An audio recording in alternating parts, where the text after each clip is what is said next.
Welcome to the show. I'm Jason Whitlock, and I'll tell you why there's still one scenario that could get Tony Romo back on a football field. And I'm Colin Kaepernick, and I'll tell you why Tom Brady was right to tell everybody to mind their own business. Speak for yourself on a Monday starts right now.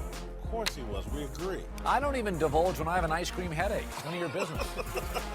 All right, hello and welcome. We're joined today by a couple of Super Bowl champions, Mark Schlereth and Eric Davis. Let's start with the big NFL news out of Miami and the fact I got Schlereth's name right, where Jay Cutler agreed to a one-year, $10 million deal with the Dolphins on Sunday after Ryan Tannehill went down with a knee injury last week. The move has a lot of people up in arms because Cutler is the latest quarterback to get a job before Colin Kaepernick, who was also rumored to be up for the Miami gig.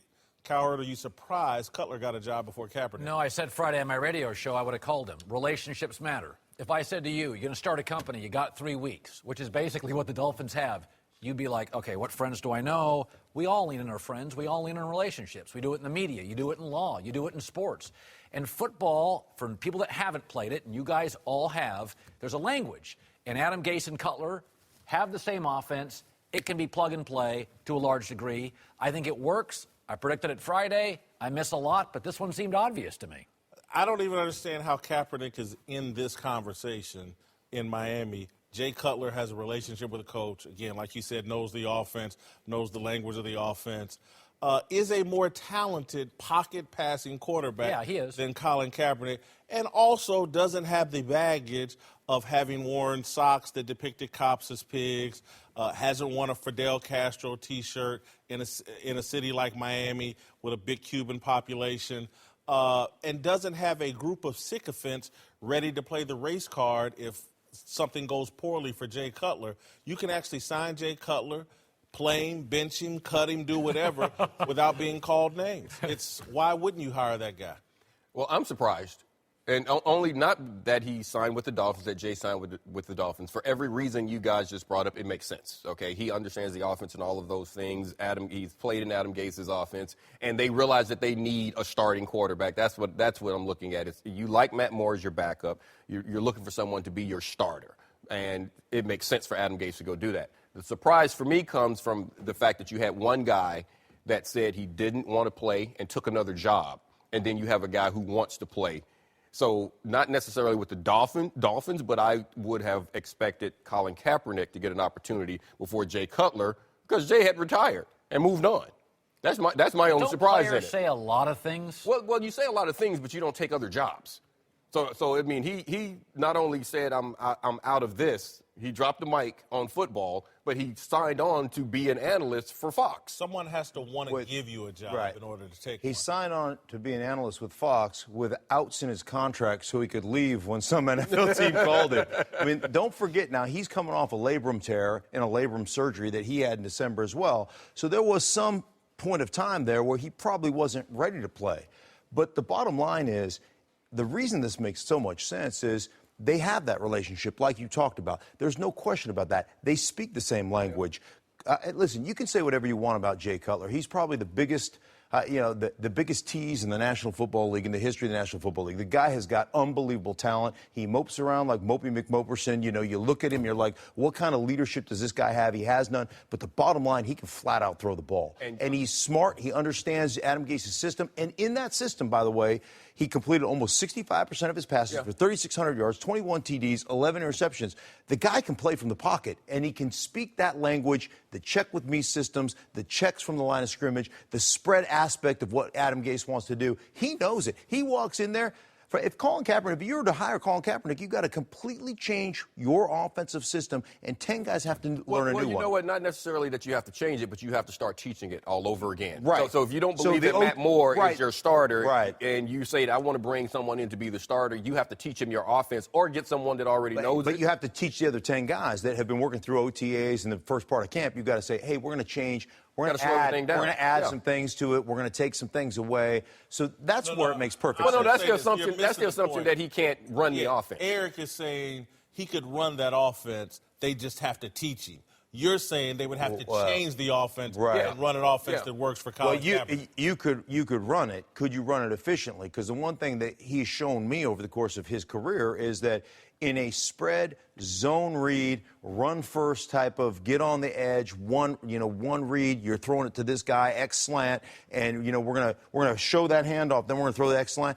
Can he operate that? Absolutely. A pro style between the hashes offense, Colin Kaepernick has showed me he lacks in that. He struggled in that. Right. I agree with that. By the way, I lived in Florida for 2 years, in Tampa. Huge Cuban population, influential. Like, the Castro shirt, to me, is not a little deal that Kaepernick wore. Ozzie Guillen, at the time, was a wildly flamboyant, popular manager. Made a comment as the Marlins manager about Castro. Had to apologize to the city. He was employed and popular, and they put on the brakes. Kaepernick's unemployed, and last time he was in Miami was booed. He's unpopular. In South Miami, befriending or speaking well of Castro is a huge negative. No, but don't get this crossed over right here. I'm not saying that I thought that was the spot for him. I'm just saying, have we started this? I'm surprised that a guy who took another job got an opportunity before him. That's all I'm saying right there. I don't think that was necessarily the spot for him as well. Hey, it's Jason McIntyre, and before we move into the next topic, I want to take some time to tell you about ZipRecruiter. I started thebiglead.com, and I know firsthand how much of a challenge it is to put the right team together. You got to hire the right people.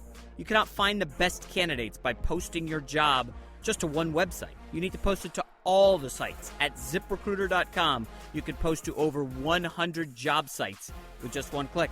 In fact, over 80% of jobs posted on ZipRecruiter get a qualified candidate in less than 24 hours. No juggling emails or calls to your office. Simply screen, rate, and manage candidates all in one place with ZipRecruiter's easy-to-use dashboard. Find out today why ZipRecruiter has been used by businesses of all sizes nationwide. And right now, our listeners can start forming their own winning team on ZipRecruiter for free. Just go to ZipRecruiter.com/speak. That's ZipRecruiter.com/speak. Try it for free today at ZipRecruiter.com/speak. And you can start building your perfect team right away. Now let's get back to the show. All right, to Colin Kaepernick, who was mentioned in connection with a couple of quarterback jobs last week, but is yet to find an owner willing to take a chance on him. Now an owner in another sport, Mark Cuban, says Kaepernick and his protests would be more accepted in the NBA. Here's Mark Cuban. I don't know what his status is in the NFL, but I'm glad the NBA doesn't have a politician litmus test for our players. I'd like to think we encourage our players to exercise their constitutional rights. Colin Cowherd, do you think Kaepernick would be embraced in the NBA? Oh, I laugh at this. So if Kaepernick was an NBA player and he wore a Fidel Castro T-shirt, they'd be okay in the Heat acquiring him? Or, by the way, if he played for the Wizards or the Knicks and his girlfriend called that owner a slave owner, they'd be okay with that? Let's be honest about this. The NBA does not allow you to sit for the anthem. The NFL does. Listen, I know it's popular now to say the NFL, it's draconian, This goes back to what I said about celebrations. Every time they tell me the NFL doesn't allow celebrations, I run that 8-minute clip of guys celebrating and there's no flags. The NFL, it's become kind of mythology. It's the no-fun league. Players are well compensated, they have fun, they can kneel for the anthem. You know, it's Kaepernick who moved out of a contract. They were going to cut him probably anyway, but let's slow down on the NBA's doesn't discipline players ever and the NFL's awful. I don't buy that. You laid it out beautifully. They have a rule in place. You can't protest during the national anthem. You have to stand for the national anthem. They have history. Mahmoud Rauf did this in the NBA and got run out of the NBA. Craig Hodges got run out of the NBA because of his highly militant Pan-Africanist thoughts. Run out of the NBA. People just say stuff. I would like to say something else, but people just say things now. They don't. Mark Cuban is an owner in the league who must not know his league's own history. Their rules in the NBA are more restrictive and more punitive than the NFL. There were 8 guys that protested last year along with Kaepernick with the knee stuff and everything. 7 of them are in the NFL. Kaepernick's the only one because he's done it more idiotically and stupidly and surrounded himself with a group of sycophants that want to throw the race card at everybody, and people are just like, I ain't got time for it. What's happening right now, Cap is the first. You guys touched on a lot of things. This is the first time it's happened in the NFL. In the NBA, it's already happened. So you said there are rules in place. But there's another thing he's sitting here saying that it would be embraced. No, it wouldn't be embraced. It would be tolerated. You know why? You look at what Cap did. Cap he was on the second year of a $126 million deal. Okay, if he was in the NBA, that would have been a guaranteed $126 million. Thank you. So Cap got released with $87 million on his contract. So Mark Cuban, if there's a guy on your team doing something that you don't like, you owe him $87 million regardless, you tolerate it. That's the difference. They're obligated to their players, and the league is not. That's the difference. 100% right. You're comparing apples to oranges. No, apples are great. Right. I mean, it's not right.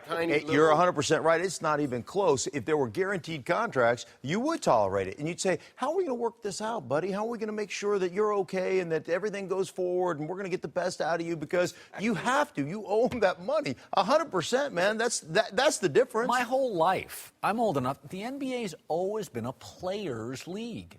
It's always been a players' league. Sure. Look how since David Stern arrived, the name on the back was that college basketball is about coaches and systems.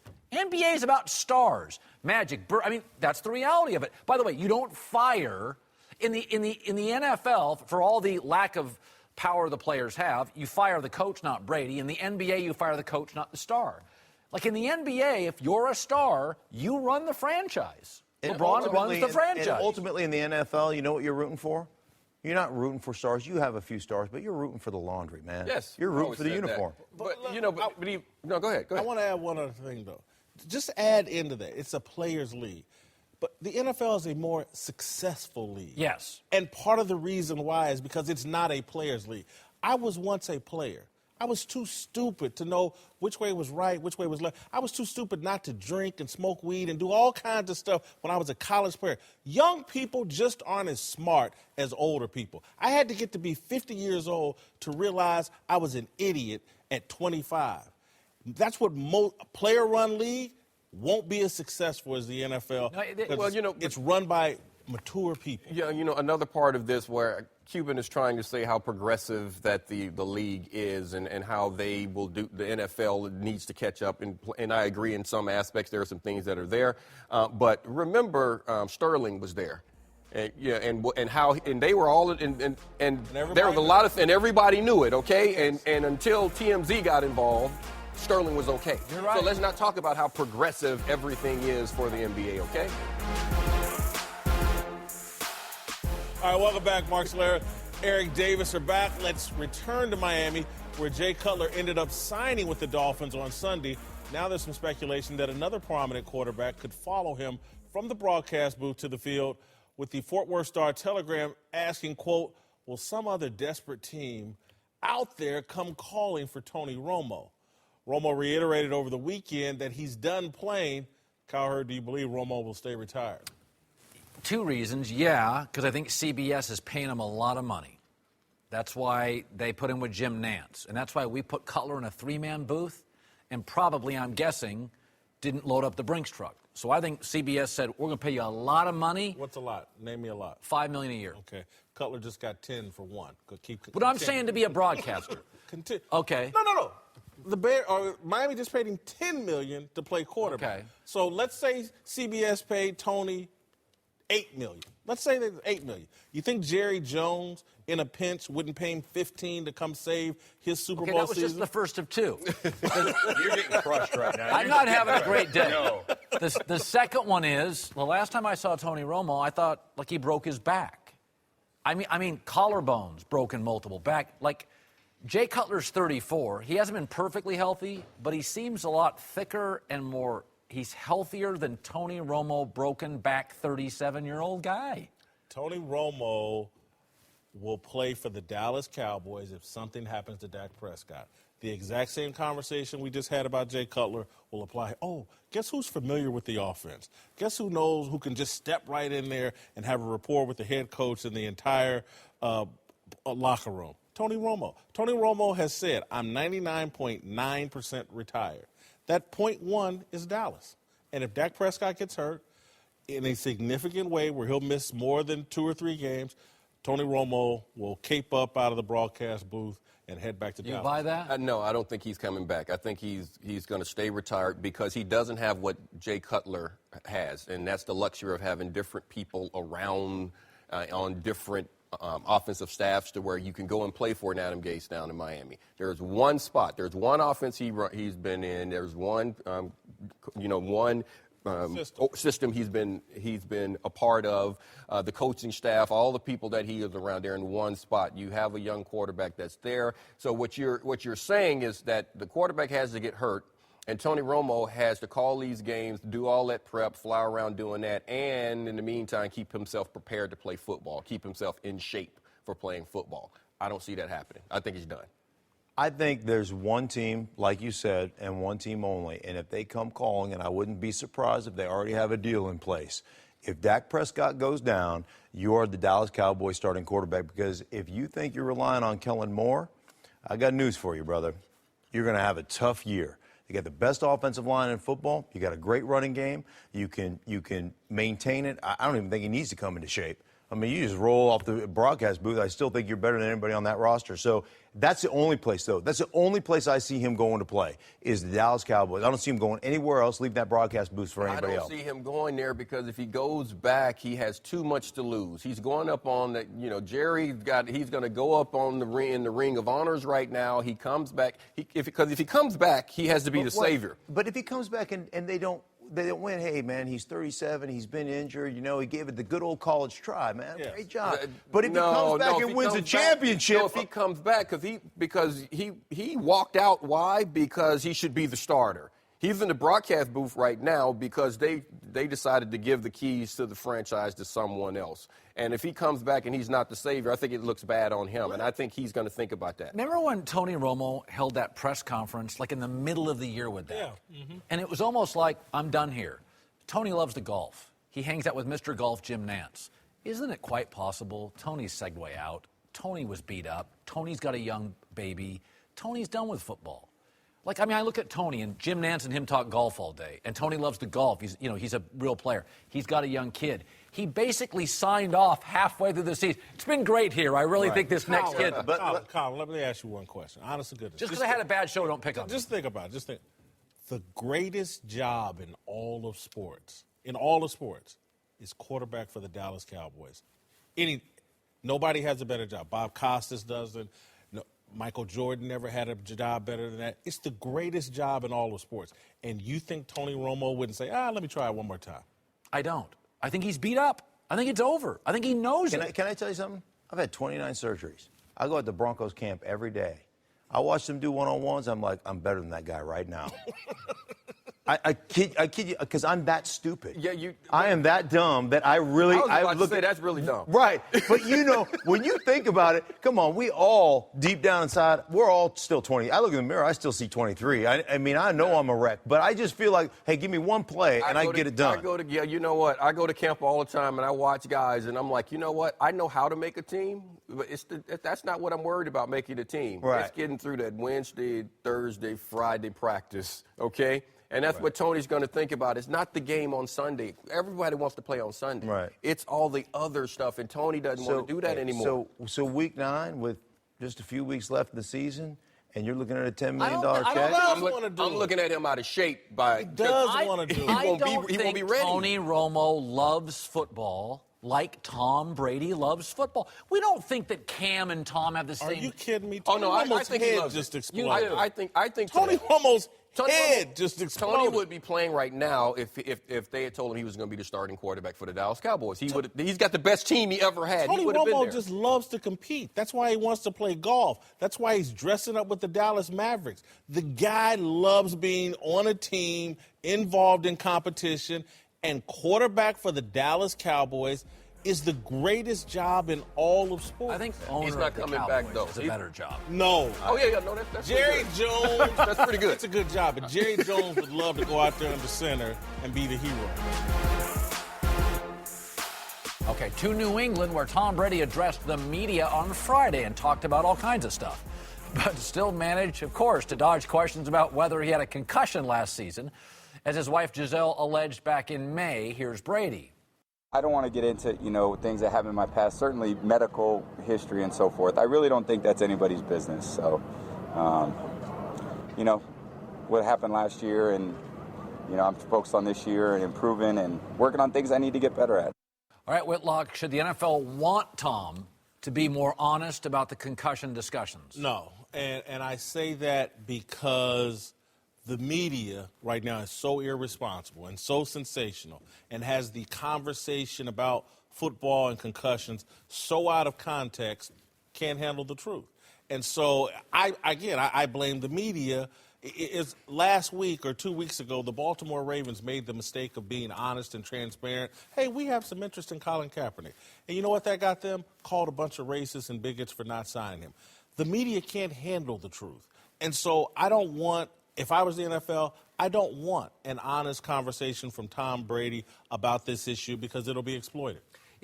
I've always wondered, and you guys played, I've never understood why the NFL discloses any medical records. If I was a corner and I knew a back had a bad knee and it was in the paper, I'd go after the knee.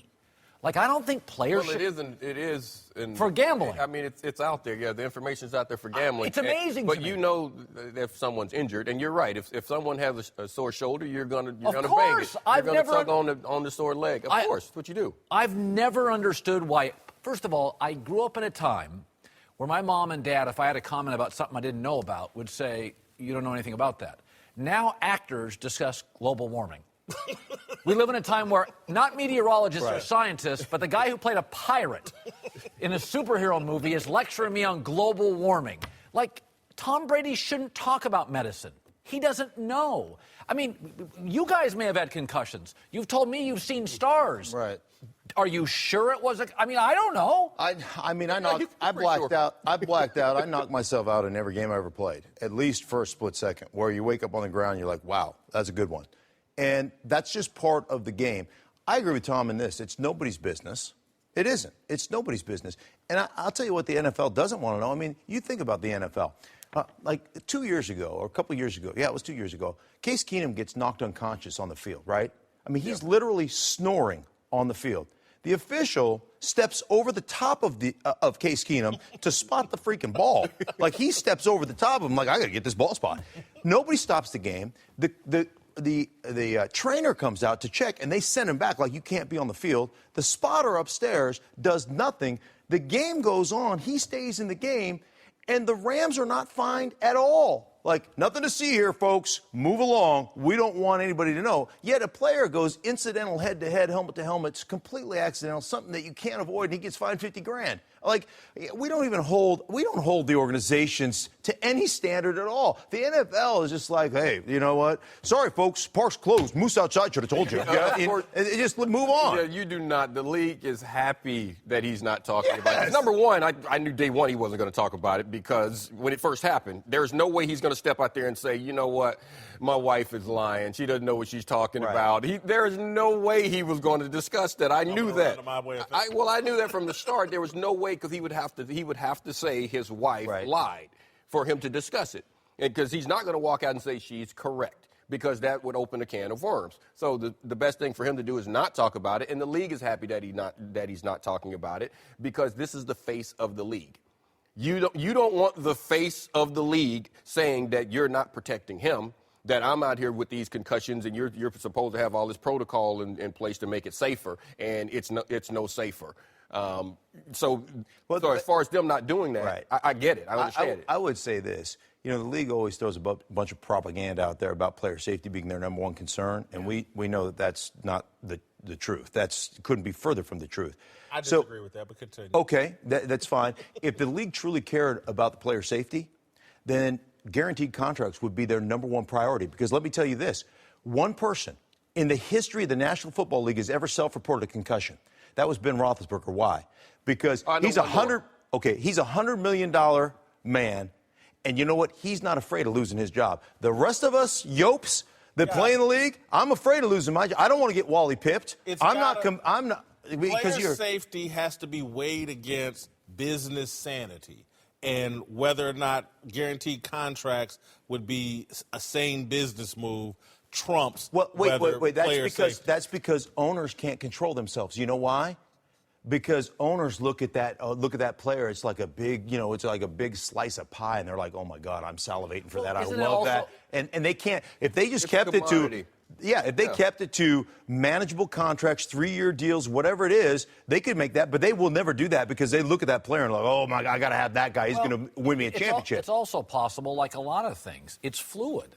Like the NFL 30 years ago lied, then they were caught, then they don't lie, and then they're figuring it out, and then we'll move to guaranteed contracts. I think this is like a lot of things in a lot of businesses.